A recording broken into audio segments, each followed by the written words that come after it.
नमस्कार दोस्तों, सौरभ अकेडमी के यूट्यूब चैनल पर आपका स्वागत है। मैं डॉक्टर रियल यादव। आज से हम लोग जो आपका क्लास शुरू कर रहे हैं वो है टेट या स्टेट और बिहार स्टेट का क्लास आपको मिलेगा। तो आइए देखते हैं। सबसे पहले आज हम आपको बताएंगे कि इसका सिलेबस क्या है और इसको हम किस तरह से डिवाइड करके पढ़ेंगे। तो एक एक करके चीज़ों को समझना है, ठीक है। आइए देखते हैं।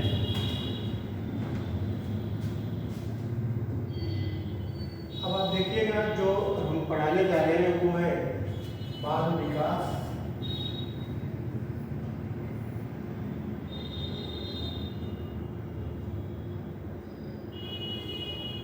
बाल विकास,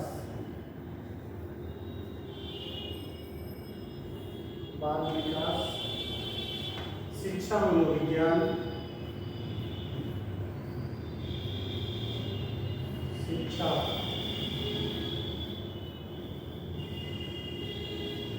मनोविज्ञान एवं शिक्षा। इसी को अगर देखें तो हम कहेंगे कि चाइल्ड डेवलपमेंट,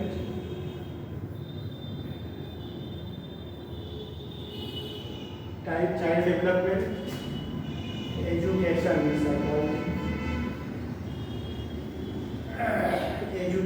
साइकोलॉजी,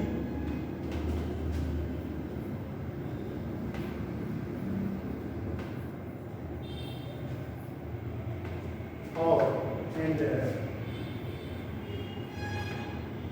टीचिंग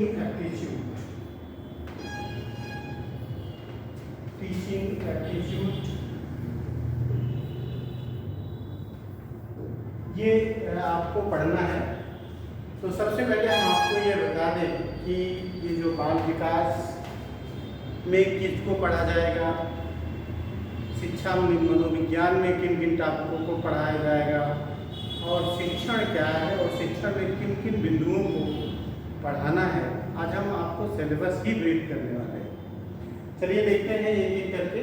सबसे पहले हम आपको बता दें कि शिक्षण जो सबसे टेक्निकल टॉपिक होता है, या फिर आप बोले तो बाल विकास में ही हम बताते हैं, शिक्षा मनोविज्ञान जिसको भी आप कहेंगे। तो एक टॉपिक को ही लेकर के हम पहले उसको बता दें कि बाल विकास में हमें किन किन बिंदुओं को पढ़ना है, फिर इसके बाद शिक्षा मनोविज्ञान में हमें किन किन बिंदुओं को पढ़ना है, और फिर आपको बताएंगे कि शिक्षण में किन किन बिंदुओं को हमें पढ़ना। चलिए आइए देखते हैं। हम सबसे पहले बाल विकास को ही ले लेते हैं। बाल विकास को ही हम थोड़ा सा आगे करते हैं। देखिएगा,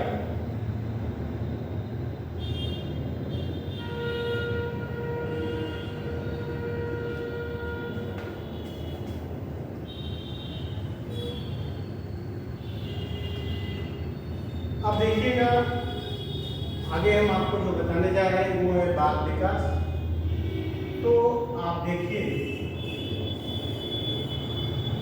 कि बाल विकास के अंतर्गत किन किन बिंदुओं को हमें पढ़ा जाएगा।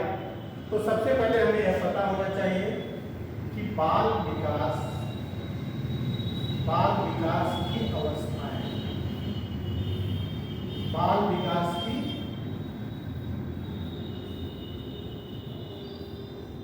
अवस्थाएं पढ़ेंगे, और इसी के साथ ही हम पढ़ेंगे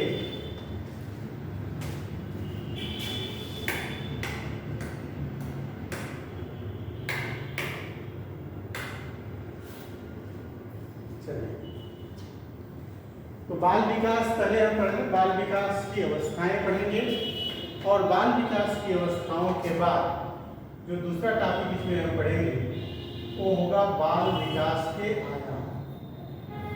क्या पढ़ेंगे? बाल विकास के आयाम।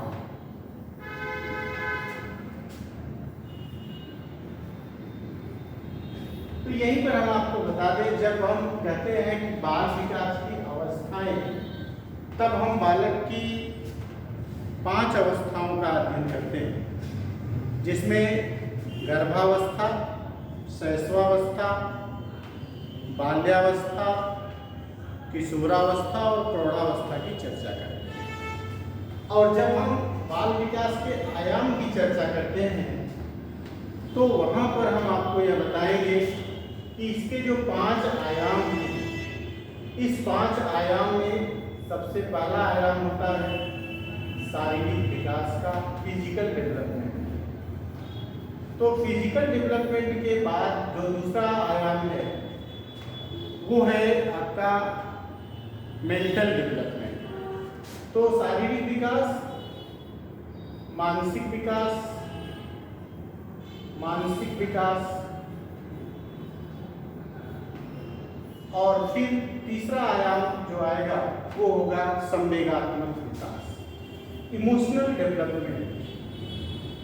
संवेगात्मक विकास की अगर हम बात करें, इमोशनल डेवलपमेंट की अगर हम बात करेंगे तो आपको पता होगा कि इमोशनल डेवलपमेंट में भावनाओं से जुड़ी बहुत सी चीज़ें आती हैं, तो उसका हम डिस्क्रिप्शन बाद में करेंगे। संवेगात्मक विकास, और फिर जो चौथा टॉपिक इसमें हम पढ़ते हैं वो होता है आपका सामाजिक विकास। सामाजिक विकास, सोशल डेवलपमेंट, और सोशल डेवलपमेंट के बाद जो इसका 5वां आयाम है वो है नैतिक विकास। तो इस तरह से बाल विकास के कुल 5 आयामों का अध्ययन आपको पढ़ना है। अब यहाँ पे 5 आयामों के बाद जो अगला टॉपिक आता है वो आता है कि बाल विकास किस जो सिद्धांत हैं, बाल विकास के सिद्धांत। अब जब बाल विकास के सिद्धांत की बात आएगी तो वहाँ पर हम आपको बताएंगे कि बाल विकास का मतलब वृद्धि और विकास से। तो वृद्धि और विकास, यहाँ हम अगला टॉपिक हो जाएगा वृद्धि एवं विकास, ग्रोथ एंड डेवलपमेंट हम पढ़ेंगे। वृद्धि एवं विकास, ग्रोथ एंड डेवलपमेंट। और ग्रोथ डेवलपमेंट में ही हमें यह जानना होगा कि वृद्धि एवं विकास के मनोवैज्ञानिक सिद्धांत कौन कौन से हैं और उसका सामान्य सिद्धांत कौन कौन से हैं। तो हमें पढ़ना होगा वृद्धि एवं विकास के सामान्य सिद्धांत। ठीक है, वृद्धि एवं विकास के सिद्धांत। जब हम वृद्धि एवं विकास के सिद्धांत की बात करेंगे तो हमारे सामने 2 बातें आएंगी। एक तो सामान्य सिद्धांत होंगे और दूसरा मनोवैज्ञानिक सिद्धांत होंगे। तो वृद्धि एवं विकास के हम सबसे पहले वृद्धि एवं विकास के सामान्य सिद्धांतों की चर्चा करेंगे। इसकी चर्चा करेंगे, सामान्य सिद्धांत की चर्चा करेंगे। दोस्तों, आपको पता है कि सामान्य सिद्धांत की जब हम बात करते हैं तो उसमें कुल 8 सिद्धांतों की चर्चा होती है। ये 8 सिद्धांत कौन कौन से हैं यहाँ आपको जानना जरूरी है। ठीक है, इसको पढ़ाया जाएगा, जिसमें निरंतरता का सिद्धांत, व्यक्तिगतता का सिद्धांत, परमार्जिता का सिद्धांत, निश्चित एवं पूर्वकल्पनीय प्रारूप का सिद्धांत, समन्वय का सिद्धांत, समान प्रतिमान का सिद्धांत, वंशानुक्रम एवं वातावरण का सिद्धांत और चक्राकार प्रगति का सिद्धांत। इस तरह से इन 8 सिद्धांतों के बारे में भी आपको पढ़ना होगा। इसी तरह से आपको यह भी जानना है कि वृद्धि एवं विकास के मनोवैज्ञानिक सिद्धांत कौन कौन से हैं। तो यहाँ आपको पता है कि वृद्धि एवं विकास के हमको मनोवैज्ञानिक सिद्धांतों की चर्चा करनी है। तो वृद्धि एवं विकास के जो मनोवैज्ञानिक सिद्धांत हैं हम उसकी चर्चा कर लें। तो वृद्धि एवं वृद्धि एवं विकास के मनोवैज्ञानिक सिद्धांत।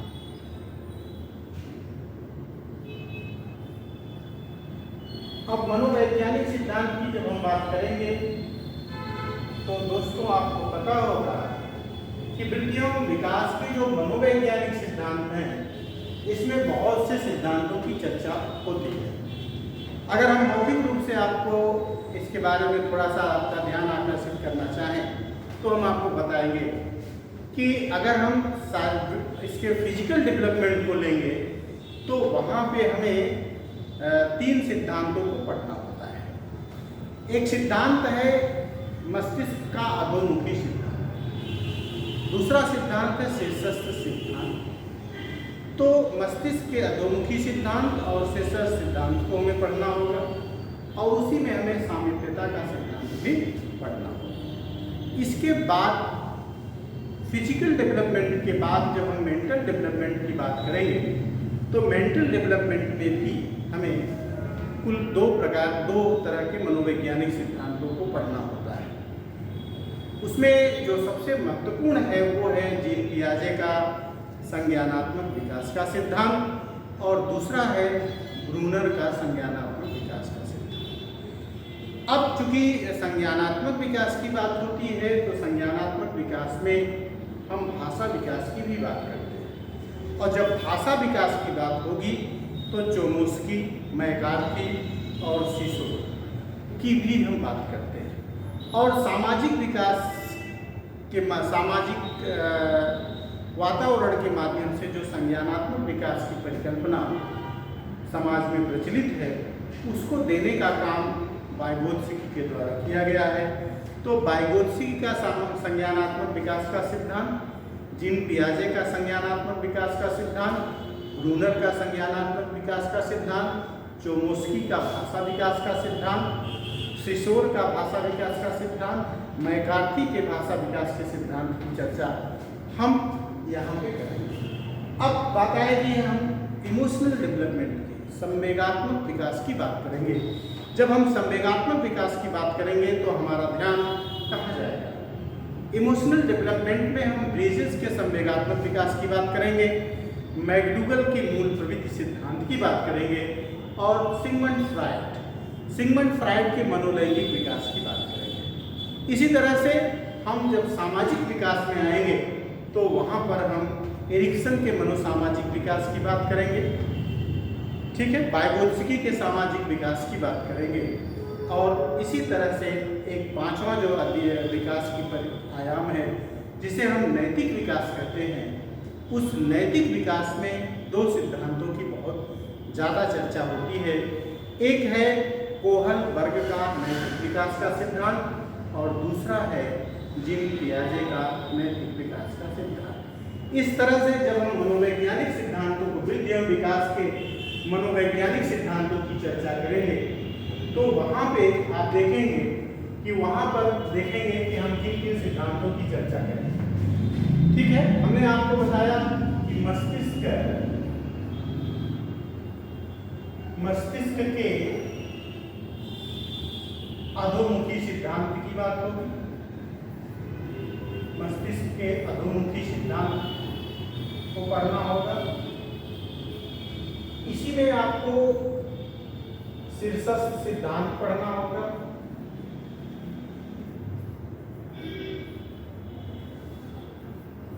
और यहीं पर आपको सामीप्यता का सिद्धांत भी पढ़ना होगा। सामीप्यता का सिद्धांत भी पढ़ना होगा। ठीक है दोस्तों, अब देखिएगा सामीप्यता के सिद्धांत के साथ ही साथ हमने जैसा कि आपको बताया उसी में हमने आपको कहा कि जीन पियाजे का नाम तो आप लोग बहुत अच्छे से जानते हैं दोस्तों। जीन पियाजे का संज्ञानात्मक विकास का सिद्धांत, जीन पियाजे का संज्ञानात्मक विकास का सिद्धांत की बात अगर हम करें तो आपको पता होगा विकास का सिद्धांत कि जीन पियाजे स्विट्जरलैंड के मनोवैज्ञानिक थे और उन्होंने आयु के आधार पर मानसिक विकास की प्रक्रिया को 4 भागों में बांटा था। जिसको उन्होंने कहा था कि संवेगात्मक सांवेदिक भ्रामक अवस्था, पूर्व संक्रियात्मक अवस्था, मूर्त संक्रियात्मक अवस्था और औपचारिक संक्रियात्मक अवस्था। तो हम दोस्तों इसके डिटेल में नहीं जाना चाहते, वो सब टॉपिक जब पढ़ाई जाएगी तो वहाँ पर हम आपको बताएंगे। अभी क्या है, अभी आपको जानना है कि किन किन टॉपिकों को हमें इसमें रखना है। तो जीन पियाजे के संज्ञानात्मक सिद्धांत के बाद ब्रूनर का संज्ञानात्मक विकास का सिद्धांत भी इसी में पढ़ना है। ब्रूनर के संज्ञानात्मक विकास की अगर हम चर्चा करें तो आपको पता होगा कि ब्रूनर ने भी संज्ञानात्मक विकास की प्रक्रिया को 3 भागों में डिवाइड कर दिया था: क्रियात्मक अवस्था, प्रतिबिंबात्मक अवस्था और संकेतात्मक अवस्था। तो ब्रूनर के संज्ञानात्मक विकास के साथ ही साथ हमें चोमस्की का भाषा विकास भी पढ़ना होगा। चोमस्की का भाषा विकास पढ़ना होगा। भाषा विकास के सिद्धांत पढ़ना होगा। और इसी तरह से मैकार्थी और सिसोर को भी पढ़ना होगा। इसमें मैकार्थी का नाम तो दोस्तों आप बहुत अच्छे से जानते होंगे, मैकार्थी का भाषा विकास का सिद्धांत, और सिसोर का नाम भी आप अच्छे से जानते होंगे। सिसोर का भाषा विकास का सिद्धांत भी आप अच्छी तरह से जानते होंगे। अब इसके अलावा अगर हम कुछ बात करें तो आपको पता होगा कि इसमें हम जब संवेगात्मक विकास की बात करते हैं तो उस संज्ञानात्मक विकास में सामाजिक विकास, संवेगात्मक विकास में ब्रिजेस का नाम आप अच्छे से याद कर लीजिए। ब्रिजेस का संवेगात्मक विकास का सिद्धांत। अब आप कहेंगे कि ब्रिजेस कौन थे? तो ब्रिजेस ने आयु के आधार पर संवेगों के विकास का उल्लेख किया था और उन्होंने बताया कि 2 वर्ष में लगभग सभी प्रकार के संवेगों का विकास हो जाता है। तो ब्रिजेस का संवेगात्मक विकास का सिद्धांत भी हमें जानना चाहिए या पढ़ना है, ये आप सीधा कर सकते हैं। अब इसी में अगर संवेगात्मक विकास में ही देखेंगे तो आपको दिखाई देगा कि मैकडूगल का नाम आपने सुना होगा। मैकडूगल का मूल प्रवृत्ति सिद्धांत, मेजरस्टिंग थ्योरी आपने सुना होगा। तो मूल प्रवृत्ति सिद्धांत भी आपको पढ़ना होगा, इसको भी पढ़ना है। और इसी में आप एक सिद्धांत पढ़ेंगे सिगमंड फ्रायड का। सिगमंड फ्रायड का नाम आप बहुत अच्छे से जानते होंगे दोस्तों। सिगमंड फ्रायड ये वेनिस के मनोवैज्ञानिक थे और इन्होंने जो आदमी की अचेतन मन में जो भावनाएं होती हैं, खासकर के सेक्सुअल डिजायर को लेकर के इन्होंने पूरी अपनी थ्योरी दिया हुआ है। तो सिगमंड फ्रायड का मनोलैंगिक सिद्धांत यह भी आपको पढ़ना होगा, ठीक है। मनोलैंगिक सिद्धांत को पढ़ना होगा। और इसी सिगमंड फ्रायड के मनोलैंगिक सिद्धांत के साथ साथ ये आपका क्या हो गया, ये आपका संवेगात्मक विकास की हो गया। ये संवेगात्मक विकास है दोस्तों। अब संवेगात्मक विकास के साथ साथ आपको पता है कि इसमें सामाजिक विकास के भी सिद्धांत हैं। तो जब हम सामाजिक विकास की बात करेंगे, तो जब हम सामाजिक विकास की बात करते हैं दोस्तों, तो सामाजिक विकास में आपको पता होगा कि इसमें हम वाइगोत्स्की का नाम जानते हैं। वाइगोत्स्की, तो वाइगोत्स्की को आप जानते होंगे दोस्तों। वाइगोत्स्की का संज्ञानात्मक विकास का, सामाजिक संज्ञानात्मक विकास का सिद्धांत। तो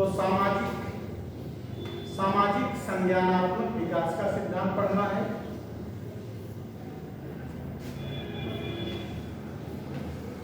इसके साथ ही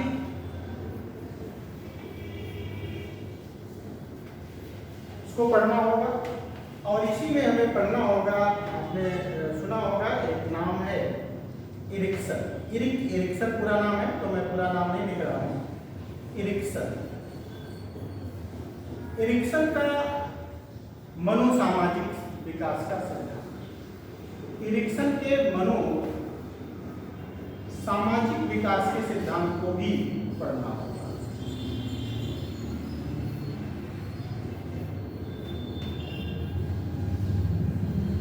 इसी तरह से एरिक्सन के मनोसामाजिक सिद्धांत के बाद हमें नैतिक विकास के बारे में बात करनी होगी। और जब हम नैतिक विकास की बात करेंगे तो उसमें दो सिद्धांतों की बात होगी, और उन दो सिद्धांतों में एक सिद्धांत का नाम है कोहल वर्ग। कोहल वर्ग का नैतिक विकास का सिद्धांत, नैतिक विकास का सिद्धांत, और दूसरा है दोस्तों जीन पियाजे।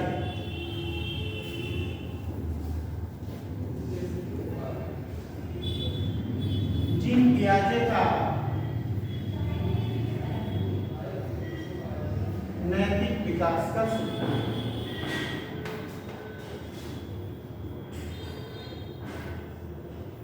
इस तरह से बाल वृद्धि एवं विकास में कुल इतने सिद्धांतों को हमें पढ़ना होता है। ठीक है, उम्मीद है आप स्क्रीन शॉट कर चुके होंगे। और अब आगे हम आपको बताएंगे कि जो वृद्धि एवं विकास के बाद हमें किन सिद्धांतों को पढ़ना होगा। तो वृद्धि और विकास के बाद हमें पढ़ना है वंशानुक्रम एवं वातावरण के सिद्धांत। तो वंशानुक्रम एवं वातावरण।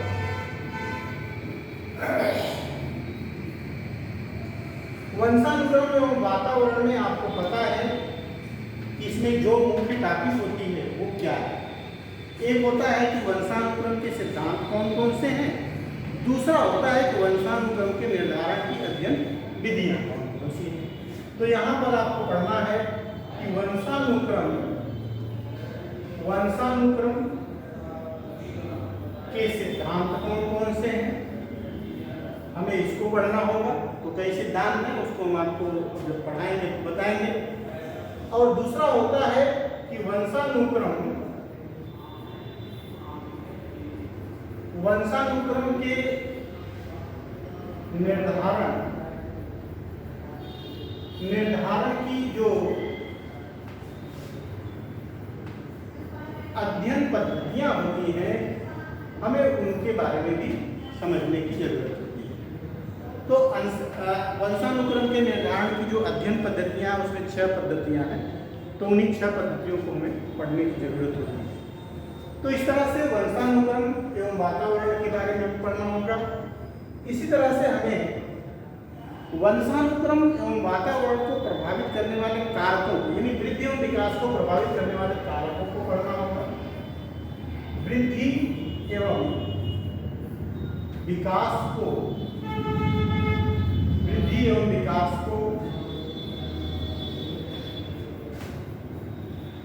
प्रभावित करने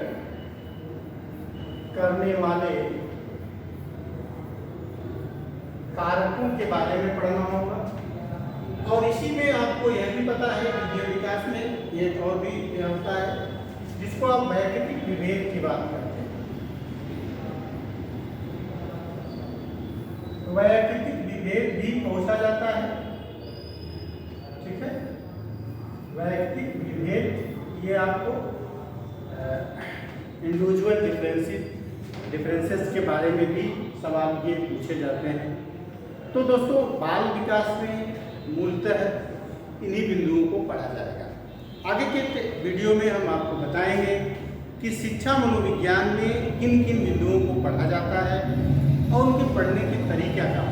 फिर एक दूसरे वीडियो में हम आपको बताएंगे कि वास्तव में शिक्षण क्या है और शिक्षण को किन विभिन्न आयामों के माध्यम से हम समझेंगे, पढ़ेंगे। शिक्षण क्या है, शिक्षण का उद्देश्य क्या है, शिक्षण के आयाम क्या हैं, शिक्षण की अवस्थाएं क्या हैं। ठीक है, शिक्षण नियोजन क्या है, शिक्षण कौशल क्या है, शिक्षण विधि क्या है, शिक्षण सूत्र क्या है। इन तमाम बातों को हम लेकर के अगले वीडियो में आएंगे। आज के लिए इतना ही। नमस्कार। और एक बात आपसे यहाँ बता दें कि सौरभ एकेडमी यूट्यूब पर आप इस वीडियो को देख रहे हैं और इस वीडियो को लाइक करें, शेयर करें और सब्सक्राइब करें। और अगर अभी तक आपने इस चैनल को सब्सक्राइब नहीं किया है तो सौरभ एकेडमी ऑफिशियल को तुरंत सब्सक्राइब कर लें। नमस्कार।